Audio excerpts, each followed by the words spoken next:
Okay, we are going to make nuts into peanut butter in about 5 minutes using this 14-cup food processor that I purchased, and so far I am very happy with this purchase. It pretty much makes anything. If you want to do guacamole or hummus or pie crust, you can mix and chop almost anything in here, and they make it very easy. If you want to pour liquids or fruits or vegetables, this can actually push it down. Actually goes all the way down to the bottom. But in this demo, we are actually going to just do the nuts, and we're going to show you a couple different things here.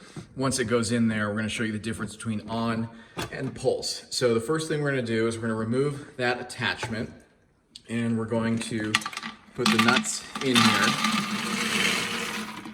And this will show just how well it chops some of the smaller items, but with 14 cups, you can do much bigger items as well. So let's get to chopping. We're gonna start with the pulse. Okay.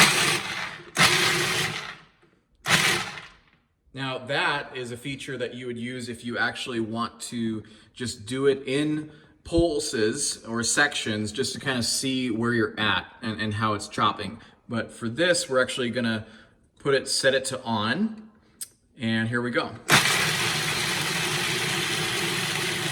Because when you're making peanut butter, you have to let that go for a while to make sure that all these nuts are chopped up with perfection.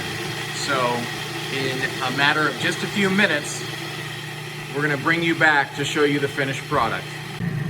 Okay, it's been just over 2 minutes, and you can see what's happening inside. It is turning into these clumps of what is resembling peanut butter, and pretty soon we are going to stop it and we're going to take it out. There's one thing I wanted to mention. This top section right here, obviously that comes off, but if you have any trouble with that at all, I would advise you to get some olive oil, put it on a paper towel, and just get the inner rim, and it'll go on there without any trouble. So we're going to give this a few more seconds and give you another update to see how it looks. I'm excited to have some. And just like that, in less than 5 minutes, as promised, we have some delicious looking and delicious smelling peanut butter. Now keep in mind, when this was on and we wanted to turn it off, you just press the off, push that lever down, and it will stop. So we have removed the top, and we have our spatula. And I'm just going to move this around like this. And oh, there is nothing like some freshly made, homemade peanut butter. Thanks everybody for watching. Great product.